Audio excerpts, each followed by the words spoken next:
next, we have a panel of growers talking about the economics and marketing of implementing sustainable practices. This panel is going to be hosted by Katie Brantley from Mendocino RCD. And as part of the panel, we have Paul Dolan from Torrid Hearst. We have Ryan Johnson from Gold Ridge RCD and Biotic Beverages, and Julie Johnson from Tres Sabores Vineyard in Napa. Thank you so much. Take it away, Katie. Great. We're so excited to have all of y'all here. Thanks for sticking around to the last session.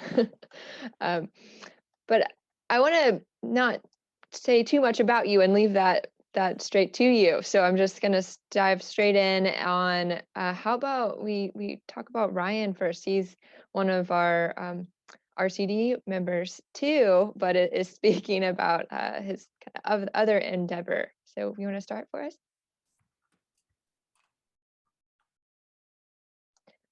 Oh shoot, you're muted. You guys hear me now?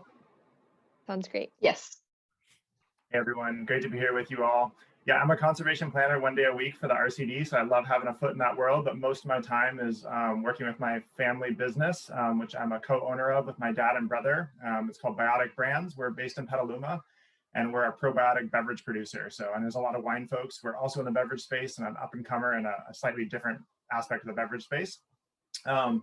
So we produce probiotic beverages, which is an alternative. The ones we make are an alternative to kombucha. What makes them different is that we use sliced carrots and beets to drive our fermentations of lactobacillus and bifidobacterium, rather than using refined sugar, which kombucha does. And then we flavor them with cold pressed juices. Next slide. And the main value proposition of our beverages, of course, is thirst quenching and fun to drink. But kind of the deeper why is supporting a healthy human microbiome. And this is a fascinating field of study that obviously connects to the soil microbiome. But for every 1 cell in the human body, there's 10 cells in the human microbiome. The vast majority of those live in your GI tract. And it's really the home of many of the things that really make us human. That's where your immune system really resides. That's where you are able to metabolize and access nutrition, of course, but maybe unintuitively as well, that's where a lot of your neurotransmitters are also created, and so on and so forth, which affect your mood and your cognitive ability. Next slide.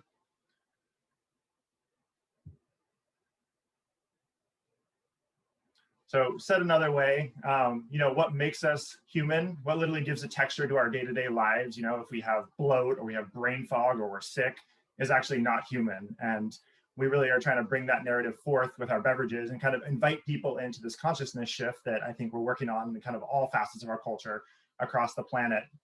And when you kind of sink into the power of the human microbiome, it invites you into this notion that a mentor of mine, Brock Dolman, often says that we can do all the ecosystem restoration, but if we don't do the ecosystem restoration as well along with it, it's kind of all for naught, right? And so I think marketing, and marketing in its purest form is storytelling and meaning making, really has a huge role to play in this shift afoot. Next slide. And you don't have to follow this thread of interconnection too far from the human microbiome to make your way back to the soil microbiome. And I think that's one of the most exciting things out there. Kind of on one side of the spectrum, I think, we use all certified organic ingredients. There's the sort of less bad side of the spectrum, eliminating things like glyphosate, which wreak havoc on the soil microbiome, then obviously wreak havoc on your gut microbiome as well.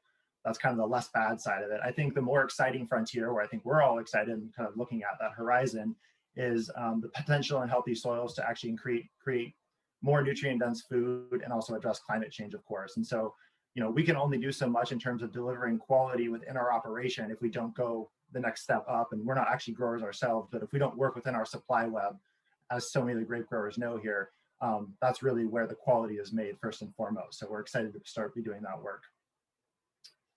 Next slide.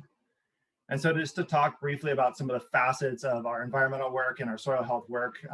First and foremost, kind of fundamentally in our business, we decided to use carrots and beets to drive our fermentations rather than we sit in a kombucha case, and we're an alternative to kombucha. Kombucha is made with refined sugar and tea, which comes from far-flung corners of the planet. Our supply web is 90% in California, and all of our carrots and beets are sourced within California. So that alone, is pretty fundamental to what we do. Up in the upper right, we made the change from sourcing all of our packaging overseas in 2019, and so that's all domestically sourced as well now. Thanks to Sonoma Clean Power, all of our manufacturing is run by 100% renewable energy. Down in the lower left are the good folks over at Terra Firma Farms and Winters, and so we are now of a scale where we're excited to start working up the supply web and working with producers directly to source directly from farms, going beyond organic practices to use healthy soils practices. And initially, like working with these guys and the turmeric farm we work with over in Hawaii, the quality is just so much better as well. And so we're really excited about that. And the next step that we're looking at is figuring out that same direct sourcing for our carrots. And in addition to working with farms that are using regenerative farming practices, also looking for farms that have diverse farm ownership as well as a way to put more of those dollars back in their pockets and support this work rolling forward. And then the last bit I'll mention in the upper left-hand corner is Sarah at Greenstar Farm. So all of the byproduct coming out of our beverage production as well flows right back into healthy soils. It's actually upcycled into really high quality animal feed for this amazing pastured operation as well. And so we're providing high fiber and high probiotic feed for her operation. And that just kind of is a non-cash way that we can support the good work of other producers in our community who are supporting healthy soils. So contact information there. And if you want to follow us on Instagram, check out our website. But that's it for me. Thanks so much, Ryan. That was a great overview. I'm going to jump to Paul now. Could you give us maybe about 5-minute overview of your business and how soil health plays into that? Sure, I'm happy to. Hi, Julie. It's been a long time. Katie, nice to see you. And Ryan, yes, great. Good, nice presentation. Congratulations for what you're doing.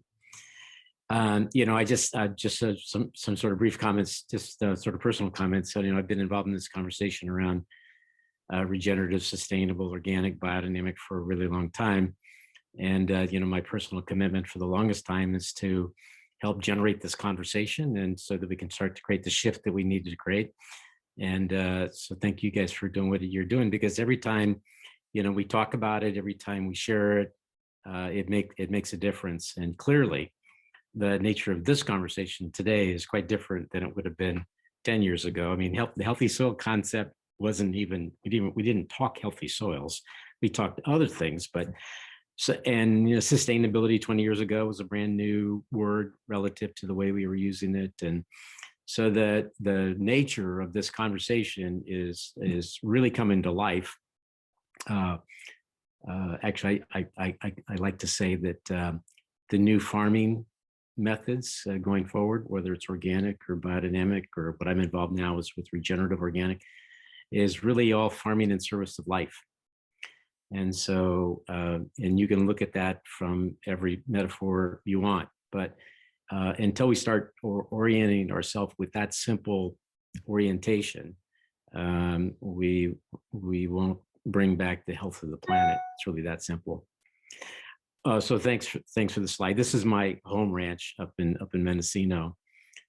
So if you guys just want to roll through the slides, I'm not going to speak about the slides individually, but I kind of look at this as a holistic property that has lots of diversity, whether it's beneath the soil or above the soil. So I thought my comments would be both about my farming business as well as the wine businesses that I've been involved in, and kind of telling maybe a little bit of the story or some of the mindset that we had in making some of the, in engaging the way we did and sharing it the way we did in order to build not only the brand, but it's also that communication vehicle to really share what was important, whether it was for our guests now. We're the little wine company I'm involved with now is a D2C business. So people come to the property and they join the wine club. And so we communicate with them in a number of different ways, whether it's through newsletters or in the types of products that we sell them. And the way we just engage in our storytelling. But it's not much different from a vineyard standpoint. I know there's a lot of people on this call that are farmers that are looking at this new paradigm, if you will, of healthy farming, healthy soils. But I also share this with, so I have a great business. We have about 300 acres in Mendocino. And so I speak to our buyers. I speak to the winemakers. I invite the winemakers out. I mean, we take them on tours. We talked about, equipment and nature of soil and just how we've oriented ourselves to the property and what we think is important from the standpoint of quality. And I think we always have to keep that in mind, that one of the reasons we're doing this is to make better, healthier products. And yeah, there's fun stories involved, and I think the more fun you can make the stories, the more interesting it is to the listeners. Whether it's the distributor, I had a whole program of creating a biodynamic camp where I had hundreds of distributor representatives and retailers, and helping them better understand the story I think is really important in order to, once again, one more part of the system, one more avenue to share. So you can tell all these stories about, this is compost. I mean, we bring our waste materials from our wineries. My son and I also have a larger facility that we process for other people, and we bring all of that pumice, and we bring in dairy manure from local organic dairies, and we mix that and prepare that and put that back into our vineyards. And each picture has a little story. I'm involved with another organization that's creating a what do we call it? Songbird trail from Baja to BC. And so the idea is to build out this whole possibility of having bird boxes, whether they're raptor perches or owl boxes, or these bluebird boxes that are occupied by all kinds of birds, so that we can start to help people's imagination, whether it's our neighbors that have gardens, or neighbors that are vineyards, or neighbors that are some other type of activity. We happen to be on a creek, so we're able to tell the story of the creek. We did a huge creek restoration a few years ago in partnership with the Sonoma Water. And so the idea was to build a habitat for spawning, because we know that the spawning has been significantly reduced over time, just because of the nature of development, if you will. And so we've done sort of significant damage to these waterways, and this was a way to explore as to how you could bring that back. And then people sit on these on the banks here, and so they're immersed in the story, they're immersed in the beauty, they're immersed in the possibility of what we can generate and recreate. That's great. Thanks, Paul, for introducing us to all of that. I'll turn it over to Julie and leave it pretty open-ended for you on how you want to introduce your business and how soil health is related. Nope, you're on mute, Julie. I'm sorry, I was being a good citizen there. Hi, everybody, and thank you. Hey, Paul, I was trying to look over in my bookcase here. Your book is right there someplace. Great inspiration for a very long time for me on a personal level too. And I think that's what everybody is talking about here, is that kind of personal engagement. It's very infectious.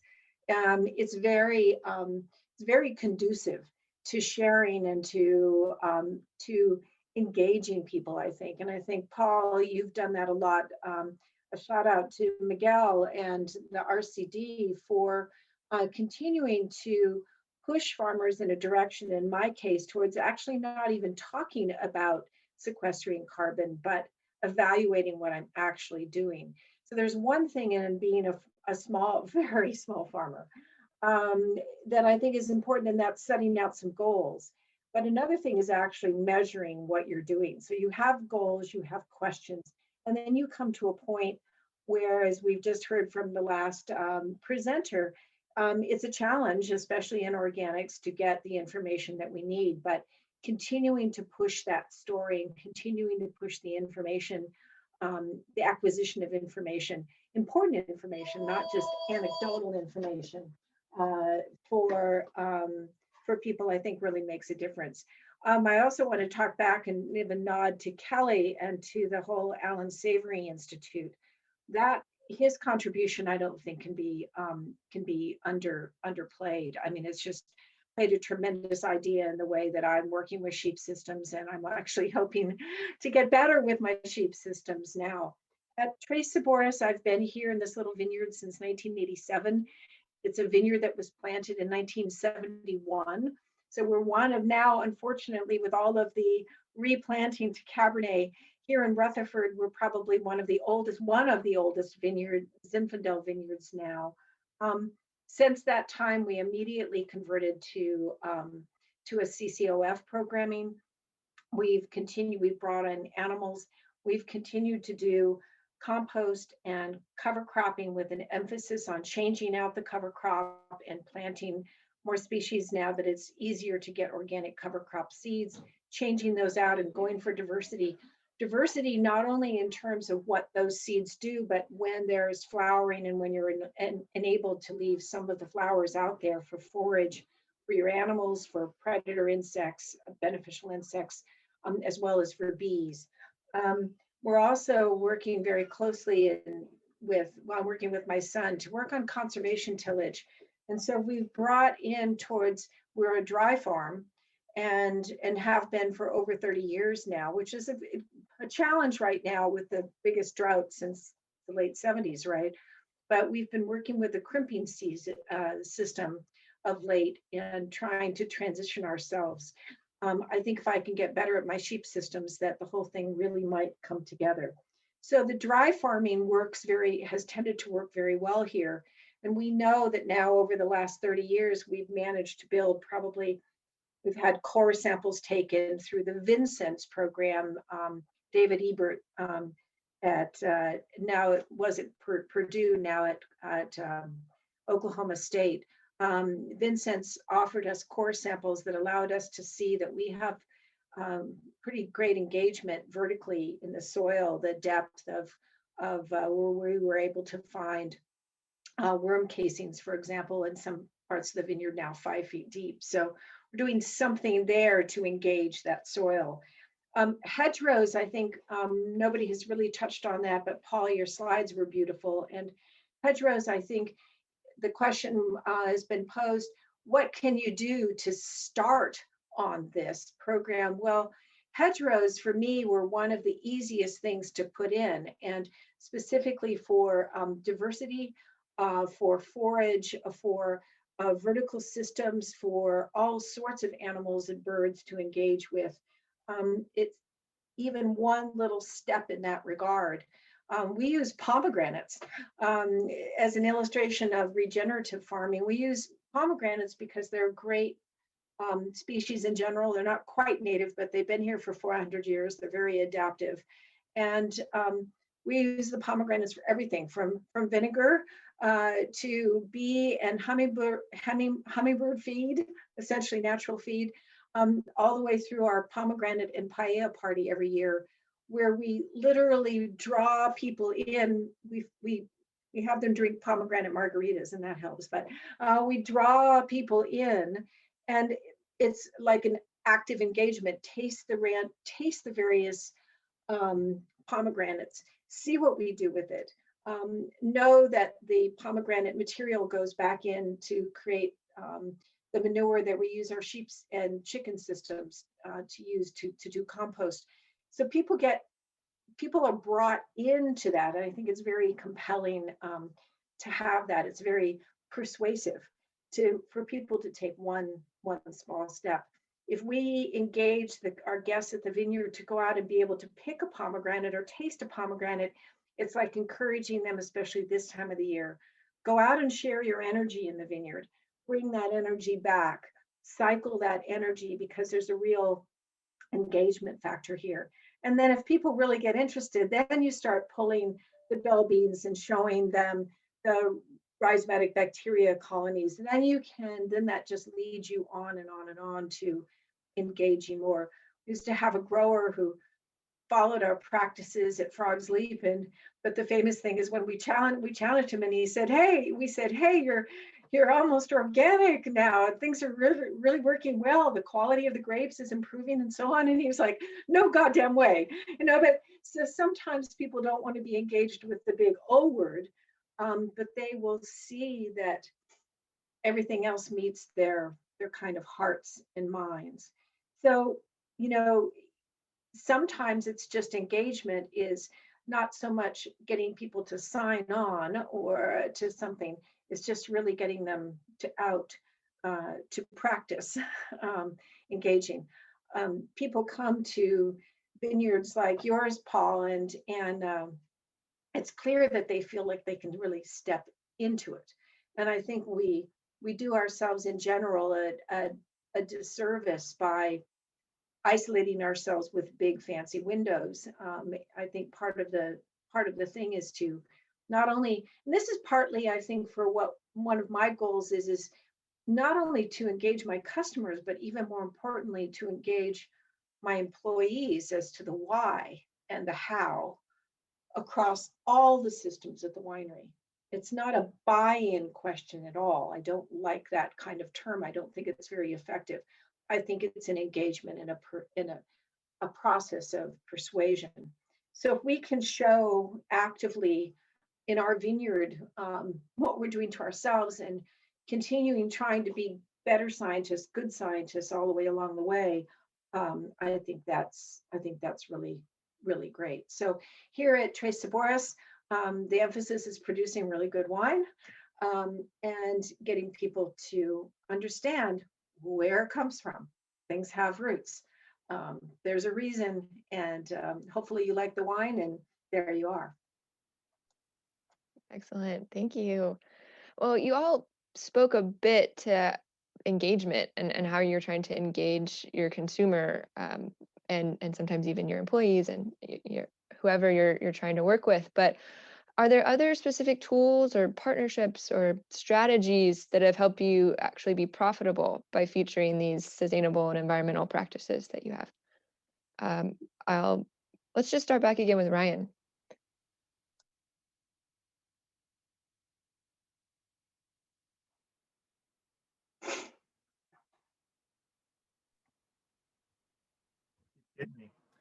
I'm humbled to be on the panel with both you. We're kind of a newcomer to this space. Julie, you're saying you've been on your vineyard since 1987. I've been on the planet since 1987. So thank you for your leadership in this space. But yeah, I mean, I think we just became a certified B Corp this last year, which is sort of a third-party certification for this that I think carries a lot of value.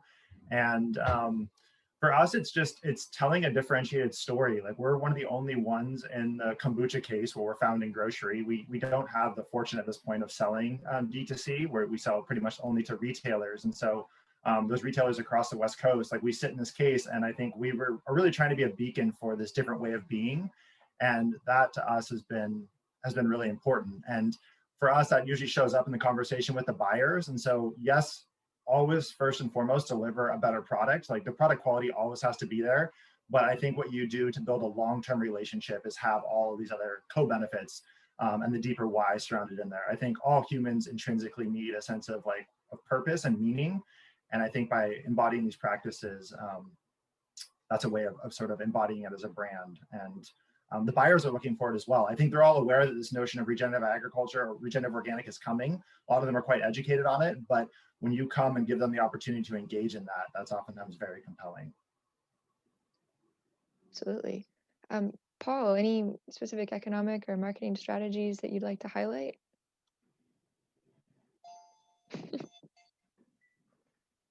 Oh, shoot, you're muted. Yep. There you go. Yeah, I was saying I have a whole bunch of stories, but we don't have time for them all. But before I get into that, I just want to make a comment because Christina, I thought was really very inspiring. Of course, Kelly, with all the work he's done, and I know there's a lot of farmers on here. Inside of the Regenerative Organic Alliance that I'm part of and been part of for some time now, we've done an exploration on soil testing, and this is also for the RCD. So some of the best labs we found are Ward's and Woods End and Cornell. Woods End do a soil carbon test using dry combustion, which is probably the best test. Cornell doesn't do that, but Cornell has a beautiful scorecard that they give you for your soil testing. Something that I suppose somebody could use as far as promoting their vineyard and their grapes and the quality of their grapes. And Ryan, thanks for bringing up B Corp. That's been an amazing organization that's really making a big contribution in the world of primarily small business, but Patagonia is a B Corp, so that they're pretty big. So it has far reach. I guess let me see, from a tool standpoint, from a winery standpoint, what we did last year is we partnered with Hotel Healdsburg, and which is just a great partner, and they have a lot of people coming through. They're very environmentally focused, and that's why they picked us out. And what we did is we put together a tour for them.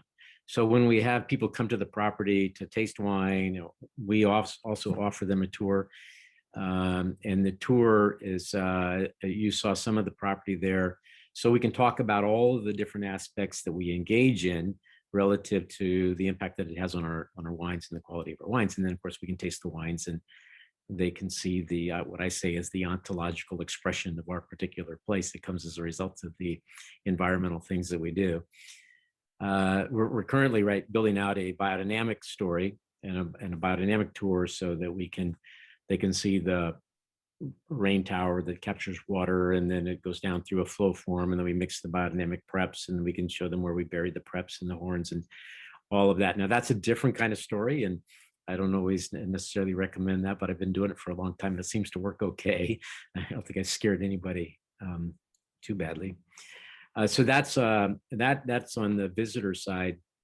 On the distributor side, I built out it was a biodynamic camp, and we invited people to come spend time with me for 3 days, and they had camp facilities, and we got up in the morning and made coffee together and collected eggs together, and then started our day walking through the vineyards and talking about starting from the soil and working our way up and talking about all the different impact, and then going into the garden and then observing plants and how plants express themselves, and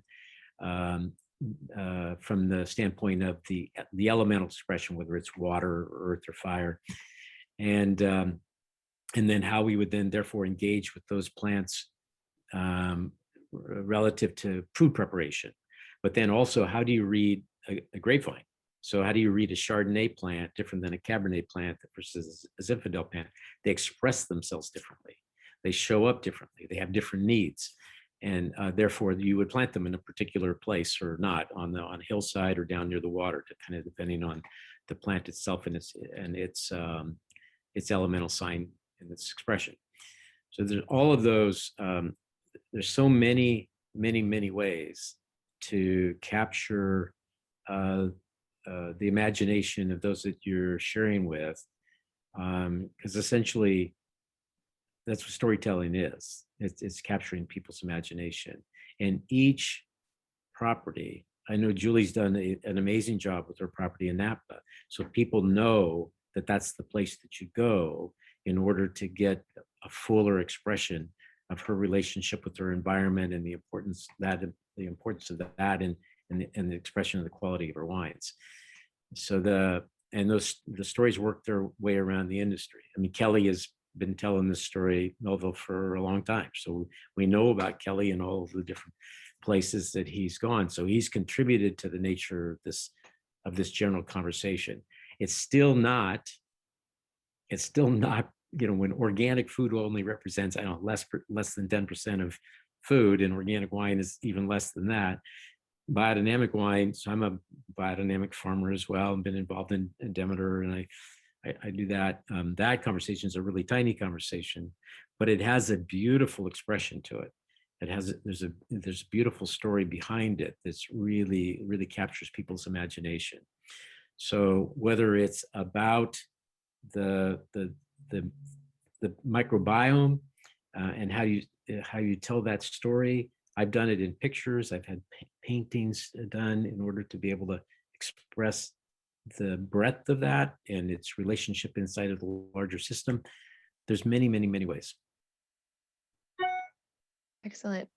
Julie, you mentioned a couple earlier, but I'd like to see if you wanted to expand on any. I love the hedgerows and pomegranates example.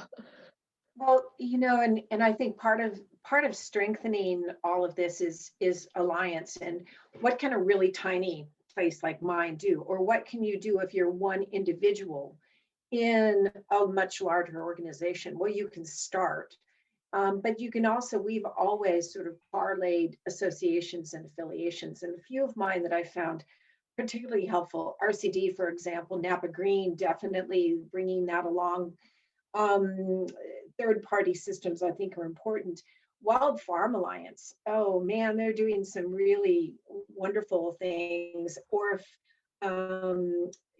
Vincennes, I mentioned earlier, the Napa growers have been putting on some extraordinary programs as well. I think that there's a lot that you can do to reach out to that on a very wine focused way. I have a basic our basic tour here always includes like a mint tasting or a tomato tasting as a way of kind of bringing people need reassurance that what they're smelling or what they're tasting or what they're experiencing is okay. It's their perspective. It's a good thing. So we do a few little mini exercises of mint smelling and tasting across three or four varieties, just to kind of get people's senses engaged, and that's always fun. We welcome kids and animals here, other animals, and one of the things that works really well is a scavenger hunt for kids, and kids in a certain age range, but it takes them everything from lessons on green stuff to recycling. So that's kind of fun. So we've been having some success for that. With respect to distributors and in general restaurants, which is where most of our business is or will be, hopefully again soon. I've always been very discouraged by the disconnect between a lot of restaurateurs, meaning chefs, who are very engaged and very closely aligned with farmers markets and with Whole Foods and a holistic concept, Whole Foods, and really carrying a farm to table, a locavore, seasonal locavore system forward. And that often, I have found, much to my discouragement, gets lost with sommeliers, the whole sommelier group.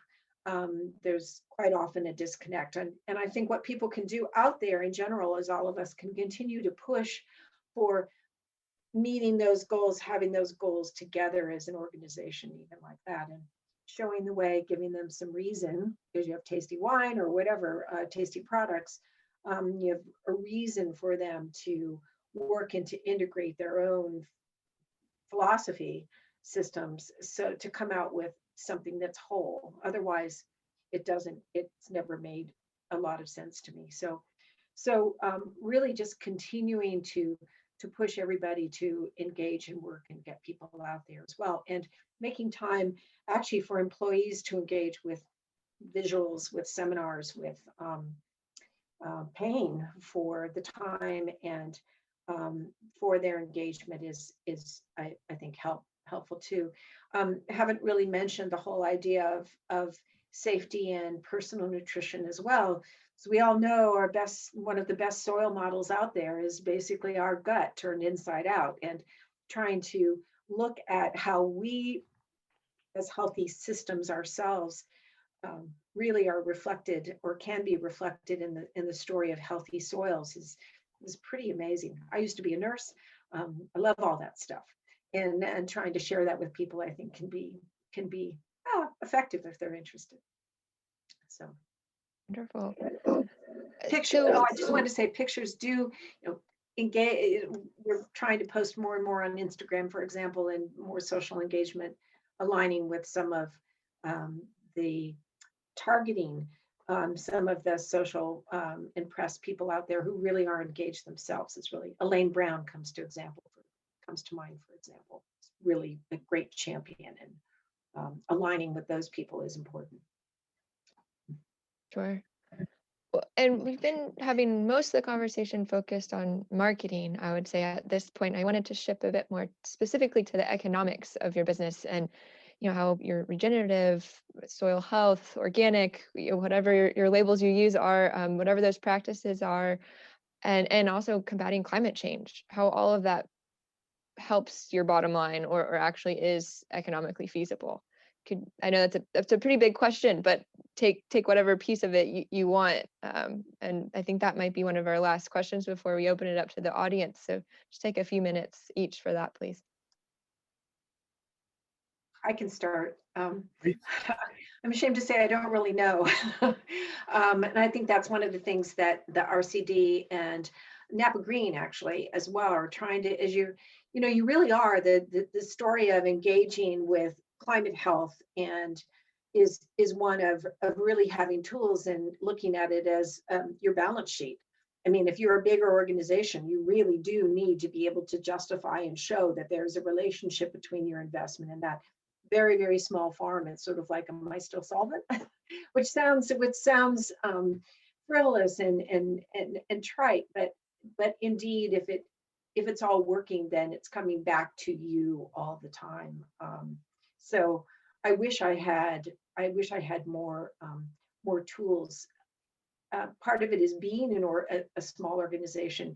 We have found that we have actually tangibly been able to reduce, for example, our use of gasoline because we're crimping, we're lower tilling. We're certainly in terms of conserving and partnering with native spaces is really the theme here. And so looking at our water use and being dry farmed for the majority of the property, I think it certainly is saving us money, even if it's just electricity to pump from the well. So making sure that those systems are tight, you can see that in your water bill and in your electric bill going down. And that's those are good tools that you have in front of you to make sure that happens. And we know that happens. We know that our spray frequency is way down over the past few years just because of the systems that we're putting into place. Katie, we have 2 minutes left. Great. I'll just let them all finish their answers, and we don't have too many questions yet in the Q&A, so feel free to keep populating those. Ryan, how about you go next? I mean, I think where we can measure it is, we engage with PG&E grants and did energy efficiency upgrades, and that certainly is paying off. I mentioned all of our packaging, we moved it from sourcing glass from China and so on and so forth a couple years ago, which paid huge dividends when the pandemic hit and supply chains were disrupted in a huge way. We're still able to get those supplies and keep operating. That's like kind of the not sexy stuff that certainly pencils, and you can see in the near term. I think as it relates to healthy soils, I appreciated what Julie said because I was thinking the same thing. I'm like, I don't know yet. I mean, I think we know that this is the future and where we need to go. As a small business, I think one of the most dangerous things you can do in some ways is play it too safe and try and be, like the status quo. And so I think we're really trying to invest to differentiate ourselves, and it pays dividends in engaging our employees, engaging the community, engaging customers. So it's hard to put a number on a lot of that stuff. And then ultimately, I think we all know this is where we need to go. And so starting to do that work now is a way to kind of amortize it over multiple years as we sort of step into it. So just in general, I'd say it's such a more powerful stance to stand for something rather than stand against something. And so I think that's what I'm hearing all these people say is like, how do we lean into that? And that sort of puts wind in your sails. It's just a stance in business. So hard to monetize it, hard to quantify it, but it's soul work. It does you good. It gets you out of bed in the morning. Well, there's a lot of ways to approach this, but I guess I'll kind of pick up on what Julie said about dry farming. I moved our vineyard. It's a hillside vineyard. I moved it to dry farming by choice about 6-7 years ago. At the same time, we also went with permanent cover, which is sort of really crazy. Nobody does permanent cover in dry farms, hillside vineyard. But it's doable, and it's made a difference from an economic standpoint, of course, because of the irrigation and the reduction in the number of vineyard passes, but also from a quality standpoint. The quality of the wines are really great, and it's also built in more resilience.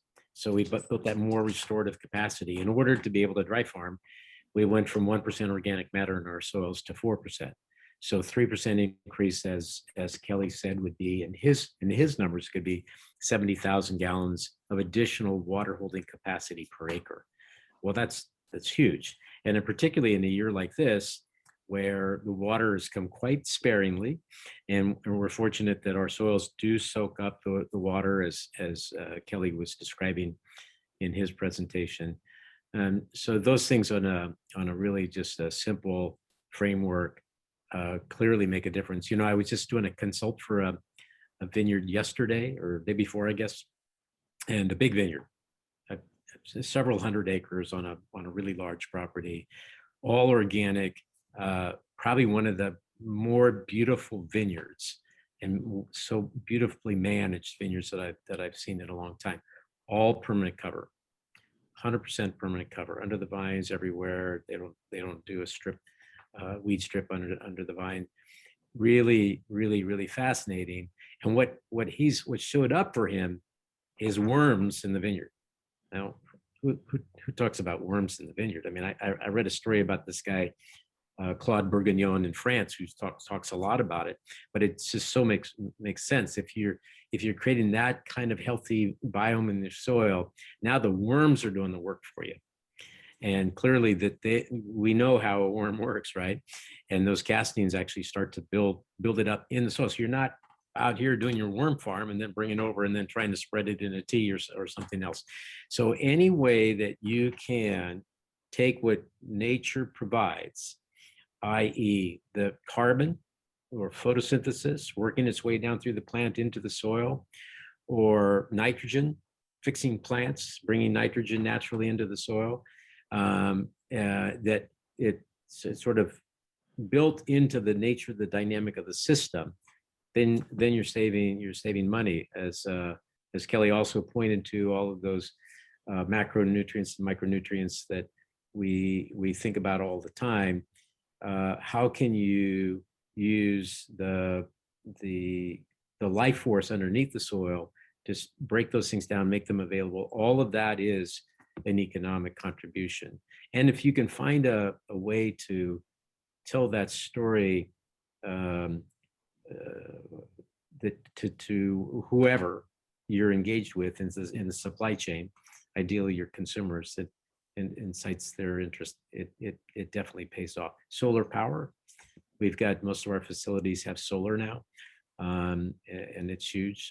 Some electric vehicles, we're starting with those. So all of those things are all of a contribution to the environment, that brings health into the environment, that creates the opportunity for us to explore this thing called healthy soil. Thank you so much. I'd like to just give the audience an opportunity to ask some questions too. Anya, do you have any questions for us? I do. All right. So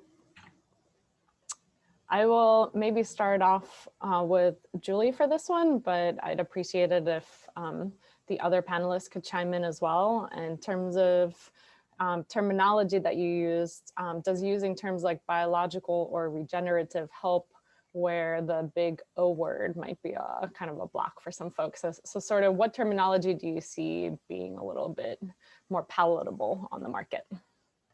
Well, that's become a catchword, I think, helping define things. I mean, sustainability was one of those kind of toss away words. It was kind of the green wagon, get on the green bandwagon kind of word for a long time. And I think now we're all coming around to having it mean quite a bit more as we understand more about it really means, and just talking about that with people. But yeah, I think in general, I remember walking into the original Whole Foods market in Austin many years ago, and picking up a carrot for $4.98 a pound and kind of going, what? What does this all mean? So remember that when now we've got a lot of younger generation people coming up who really have been schooled in this, and they really are connecting those dots. So just helping connect the dots by giving them some of the definitions, I think is important. So I don't know. I'm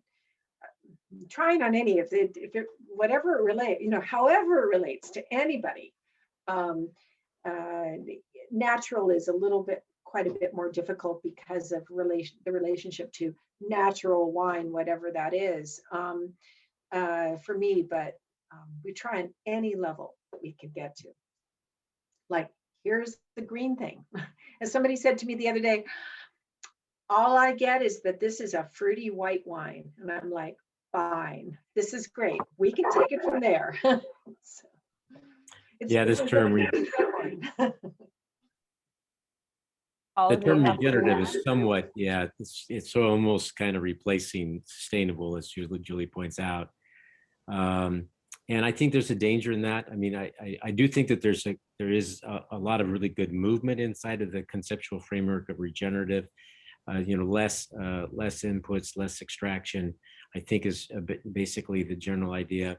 But inside of our industry, I've always felt that it just doesn't make any sense to tout your terroir if you're using some chemical, some synthetic, that's damaging the health of your soil and therefore the expression of the terroir.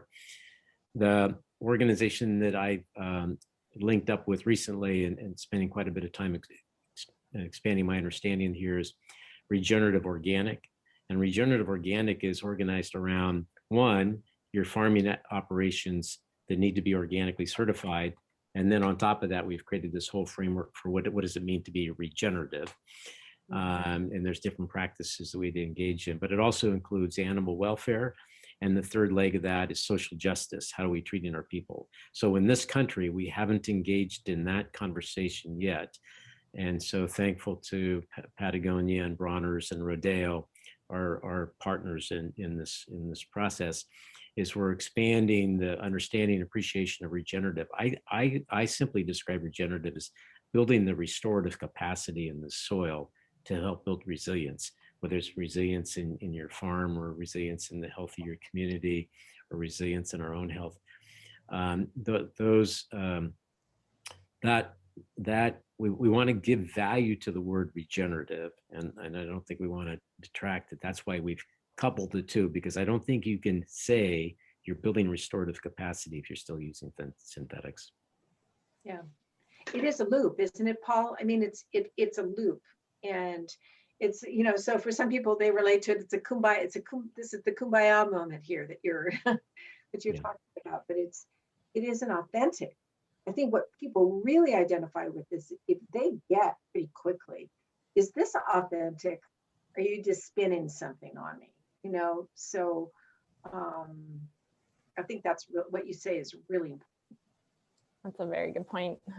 So to take it from concept to practice, what do you all think would be the best policies or ways to encourage more folks, especially in the wine growing industry, to move towards these practices that are more regenerative? Are there ways that either organizations like the RCDs or other entities can support and encourage that, or even among your clients? And maybe I'll start with Ryan. Or you can pass if you. I'm a passionate wine drinker, but I'm not in the wine space directly. I think in our space, what I'm most excited about, and just to your last question, in my space, organic is sort of like the standard, in the category that we sell in. So it's all very contextual about how this looks, but it's like grocery store kind of low bar organic. And so regenerative to me is an incredibly important part of the conversation. And metrics wise, but I think is going to ultimately push this the fastest is the work coming out of the Bionutrient Association, among others, of actually measuring nutrient density. And I think through time, what we'll find is a high correlation between healthy living soils that are sequestering carbon and much more quality. And so you could imagine if we unleash consumers out into the grocery store and they had a thing in their pocket that plugged into their cell phones and they could go crap, crap, crap, good, like that's going to completely change the landscape, and certainly for buyers as well. So that's a little ways off, but not that far out. So that's really heartening to me.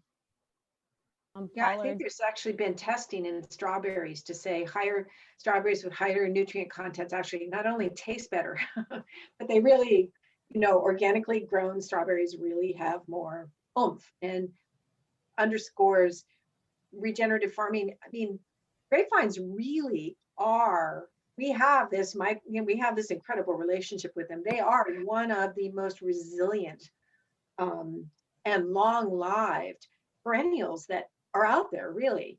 And the character, the idea of showing somebody a prune vine and an unpruned vine and said, can you believe this is going to happen again this year for the 50th year in a row? I mean, that's pretty, or for you, Paul, working 100 years in a row, you know, that's a great demonstration for people, I think, a great message. Are you saying I'm 100 years old? No, you're grapevines. Only if things are right. Only if you're making that happen for the soil.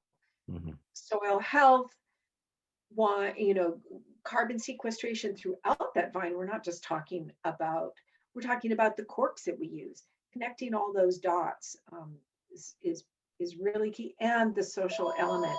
There's not been, I think in CCOF, I love that organization dearly, but I think there's not a social justice, hasn't been a social justice piece in that, a safety piece in that, a farm worker, what happens when there's smoke and they lose their jobs for 2 months kind of piece. And that's important for us to include, I think, in all of this discussion. Well, go ahead. Go ahead, Paul, if you have. I was just going to say, there is definitely a higher level of consciousness that has arisen in the world of farming, but also in the world of wine. There are more and more, there's so many more folks farming organically and biodynamically inside of the wine industry now than ever were before. And so that there is some momentum, there's an understanding and appreciation of all of these elements that we've talked about today, from, you know, cover crop to compost to animal integration. But also what's interesting is there was just another study by a group of guys in, let me see, analysts, I guess, in France, and they analyzed all the wines that were rated in general, and then identified those that were organic and biodynamic, and they found that the organic and biodynamic wines rated 4 to 5 to 6 points higher than the regular population of wines. Same thing happened, the same kind of study happened here in the States about 7 or 8 years ago, same kind of numbers. But there is, Romani Conti, for God's sakes, is biodynamic, you know, the best wines in the world. So we will eventually discover and figure it out. So we only have time for probably one more question. So I'm going to wrap it up with a quick little round robin of, do you think being able to communicate authenticity will require a third-party certification? Is that a necessary step for authentic to really translate to the customer? And maybe Julie, you could start us off. I think that's a great standard. And I think maybe, Paul, you taught me this. It's not necessarily so important, other than that your employees, your friends, your associates have to understand that you have a standard that you're adhering to. And I think that that's just almost as valuable as the actual thing. I mean, besides the fact it keeps you honest, I don't think that it actually means that much to people. But when you look at our industry versus any other industry, there are third-party standards for virtually every other manufacturing industry. And so it's not a foreign concept to people. I just thinking transferring it to something that's growing is something, but I think it's really important, and having some teeth in that annual visit, that annual audit, for example, is really important. Paul, how about you? What are your thoughts? Yes, absolutely. I mean, you know, it's an element of authenticity.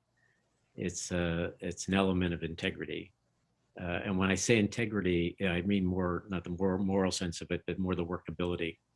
If you're going to stand for something, as Julie says, then you have to find ways to validate that and guarantee that, and so that people can feel comfortable that they can trust. And absent that, then there becomes the question, the greenwashing that we had years ago, or the low level kind of backing into organic and not really fully engaged because you're just doing it for the marketing aspects of it. And it's not until you fully engage you're all in. It's not until you're all in that you can then start to fully explore the what's next and the what's missing and just as this industry is starting to do, we heard for the last 2 days in this conversation. And one of the ways to do that is this regenerative organic that we're doing now, and suggesting that people do a social audit as well. All of this is expensive, but what will happen is this leadership organization that I've mentioned, Regenerative Organic Alliance, they're breaking the ground in order for it to be actually part of the network of activities that we're exploring in the way we operate. And then it will become part of the system in the future, where it will become more cost effective. Great point. I think we're just about out of time, but Ryan, if you, I can give you 30 seconds. I would say, I would agree with everything that was said. It's a yes and, like, maybe that's the foundation that we build on. I mean, I think within the organic space, I'm really conflicted with a lot of things you can still put in your products that are quote unquote organic additives, natural flavors, really, really processed additives. And so I think using that as a foundation and for all of us to continue to build. And there is a part around access that I question with certifications. I love what Regenerative Organic is doing, but at this point, you have to be a relatively large brand to access that. And so even if you're not there, and for these smaller producers, still finding ways to authentically communicate with your customers, and for customers to be curious and kind of go beyond and not be complacent, go, oh, it's got the bug, and that's all good. I mean, I think we can all look at what happened with the non-GMO certification in market and people conflating that with organic and it just causing confusion. So yes, we need the certifications, and it's like we need curiosity, and we all need to strive above and beyond that as well. Thank you all. And Yes. I really appreciated hearing Julie's thought about highlighting what you're actually doing and talk about that. I think that's an important step. And I'll pass it back to Miguel to close us out. Thank you, Anya. Thank you to our panelists. This marks the end of the symposium. Over the last 2 days, we learned about the many challenges that climate change has been and will continue posing on the wine growing industry. But we also learned about the many ways you can address those challenges to enhance soil health. The great perspective from the many panel participants tells us that it is not only possible to farm sustainably in a region, but that it is the best thing you can do for your soil and that you can make a profit while doing it. I want to thank all of you for joining us, and a special thanks to all the presenters for your time and for sharing your knowledge with us. And thanks to the NRCS and all of our partners.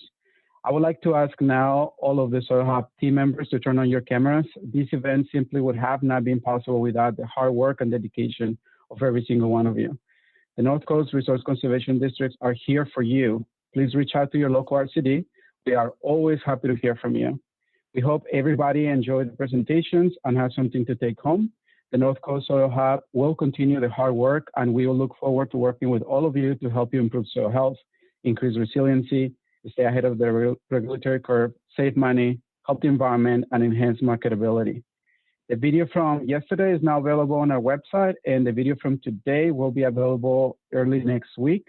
In the incoming weeks, we will send you a survey to hear about your opinion about the symposium, and we would really appreciate it if you take the time to complete it. It will help us a lot to improve on our future symposiums. From all of us, thank you, and have a great day.